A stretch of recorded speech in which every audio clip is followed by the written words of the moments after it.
Assalamualaikum warahmatullahi wabarakatuh. Selamat siang semuanya.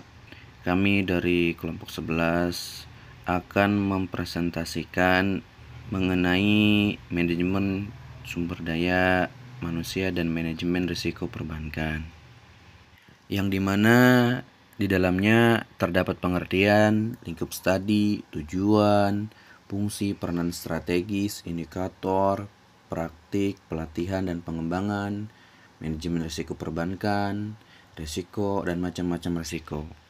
Pada materi berikut, sumber daya manusia merupakan suatu proses perencanaan, pengorganisasian, pengarahan, dan pengendalian sumber daya manusia dalam rangka pencapaian tujuan organisasi. Dalam kaitan ini, antara praktek manajemen sumber daya manusia dengan kinerja cenderung menggunakan pendekatan kontingensi yang berdasarkan pada premis bahwa kebijakan sumber daya manusia perlu disesuaikan dengan konteks yang mana dapat mendatangkan efek menguntungkan.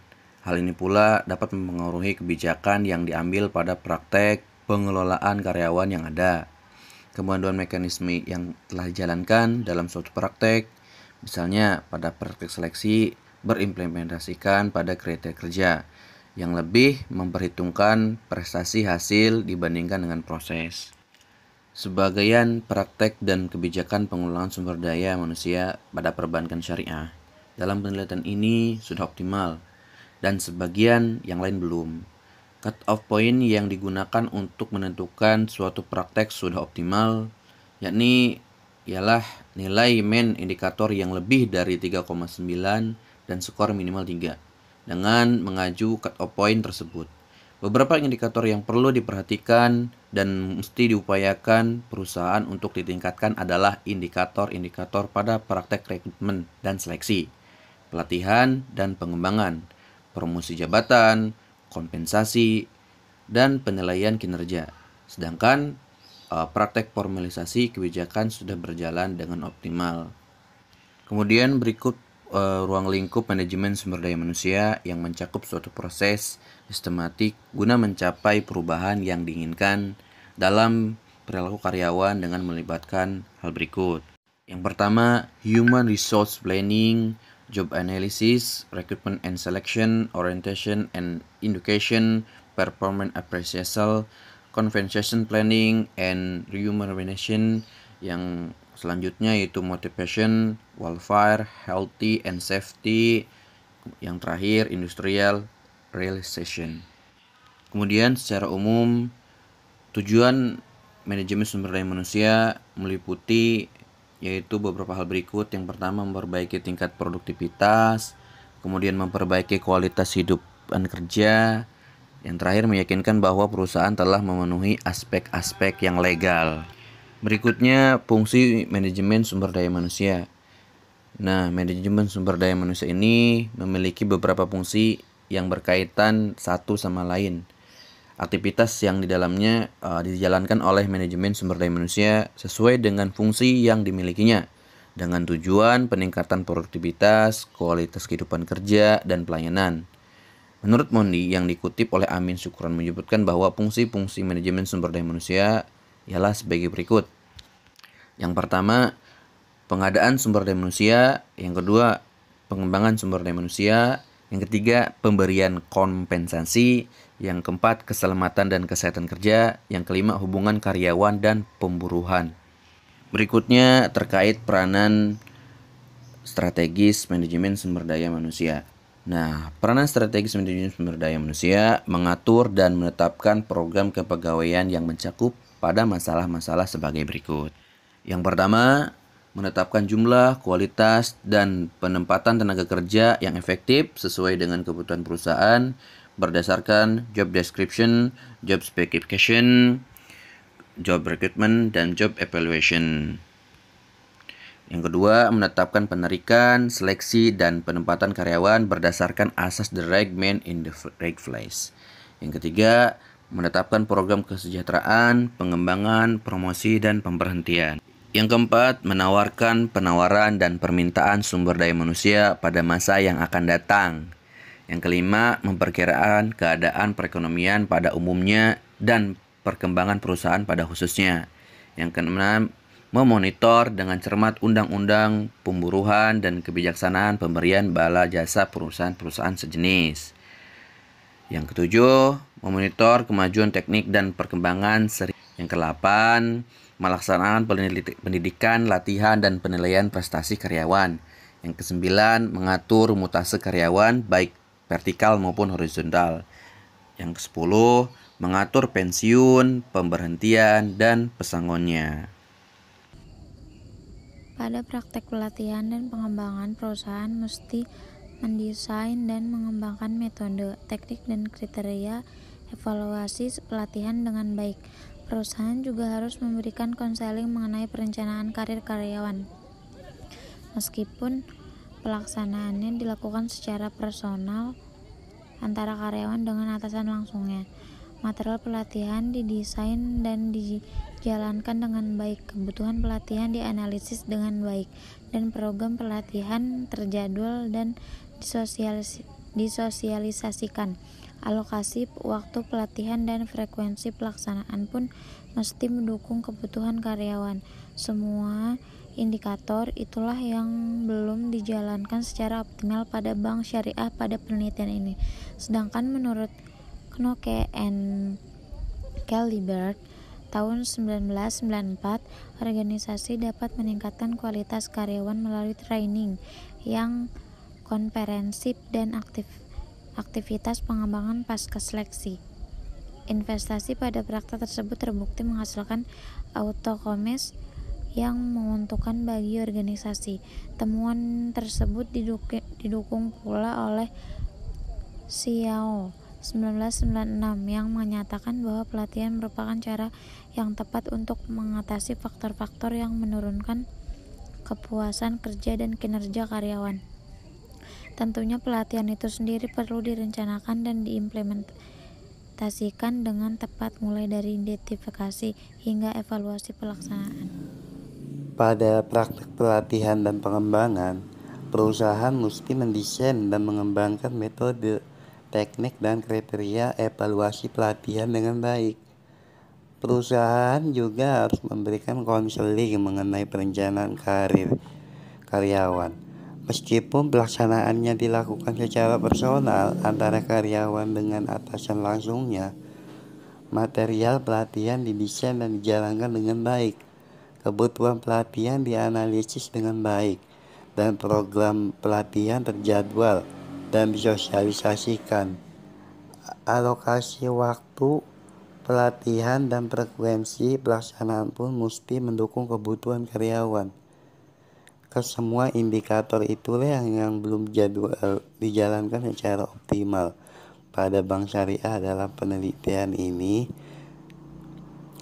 Sedangkan menurut Knoke and Calibert, organisasi dapat meningkatkan kualitas karyawan melalui training yang komprehensif dan aktivitas pengembangan pasca seleksi. Investasi pada praktek tersebut terbukti menghasilkan outcome yang menguntungkan bagi organisasi. Temuan tersebut didukung pula oleh Xiao yang menyatakan bahwa penelitian merupakan cara yang tepat untuk mengatasi faktor-faktor yang menurunkan kepuasan kerja dan kinerja karyawan. Tentunya pelatihan itu sendiri perlu direncanakan dan diimplementasikan dengan tepat, mulai dari identifikasi hingga evaluasi pelaksanaannya. Resiko di dalam konteks bisnis bank dan lembaga keuangan lainnya tidaklah selalu mewakili sesuatu hal yang buruk. Kenyataannya, resiko bisa mengandung di dalamnya suatu peluang yang sangat besar bagi mereka yang mampu mengelolanya dengan baik. Resiko dalam konteks perbankan merupakan suatu kejadian potensial, baik yang dapat diperkirakan maupun yang tidak diperkirakan, yang berdampak negatif terhadap pendapatan dan permodalan bank. Dalam implementasi proses manajemen risiko, pada tahap awal bank harus secara tepat mengidentifikasi resiko dengan cara mengenal dan memahami seluruh resiko yang sudah ada, maupun yang mungkin timbul dari suatu bisnis baru bank, termasuk resiko yang bersumber dari perusahaan terkait aliansi lainnya.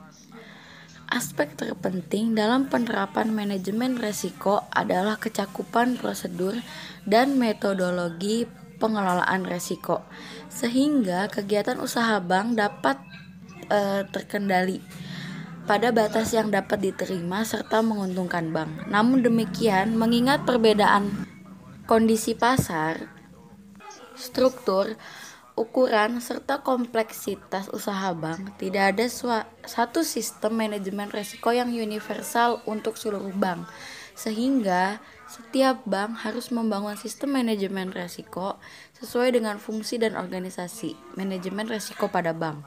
Penerapan manajemen risiko tersebut bermanfaat kepada perbankan maupun otoritas pengawasan bank. Bagi perbankan dapat meningkatkan share value, memberikan gambaran kepada pengelola bank mengenai kemungkinan kerugian bank di masa mendatang, meningkatkan metode dan proses pengambilan keputusan yang sistematis didasarkan atas ketersediaan informasi, digunakan sebagai dasar pengukuran yang lebih akurat mengenai kinerja bank, digunakan untuk menilai resiko yang melekat pada instrumen atau kegiatan usaha bank yang relatif kompleks, serta menciptakan infrastruktur manajemen risiko yang kokoh dalam rangka meningkatkan daya saing bank. Bagi otoritas pengawasan bank, penerapan manajemen risiko akan mempermudah penilaian terhadap kemungkinan kerugian yang dihadapi bank, yang dapat mempengaruhi permodalan bank, dan sebagai salah satu dasar penilaian dalam menetapkan strategi dan fokus pengawasan bank. Oke, agar dapat menerapkan manajemen risiko di perbankan, maka perlu diketahui jenis-jenis risiko yang dihadapi oleh perbankan. Bank Indonesia melalui PBI tanggal 5 bulan 8 tahun 2003 tentang penerapan manajemen risiko bagi bank umum, yang menjelaskan definisi risiko-risiko yang harus dihadapi bank dalam aktivitas bisnisnya. Walaupun mengadopsi Basel II, namun terdapat perbedaan mengenai definisi tersebut. Adapun jenis risiko yang wajib dikelola oleh bank, yang pertama yakni risiko kredit. Nah, risiko kredit dapat diartikan sebagai risiko yang timbul sebagai akibat kegagalan pihak lawan yang memenuhi kewajibannya atau risiko kerugian yang berhubungan dengan kemungkinan bahwa suatu counterparty akan gagal untuk memenuhi kewajiban-kewajibannya ketika jatuh tempo. Yang kedua, risiko pasar, yaitu risiko yang muncul yang disebabkan oleh adanya penggerakan variabel pasar dari portofolio yang dimiliki oleh bank yang dapat merugikan bank.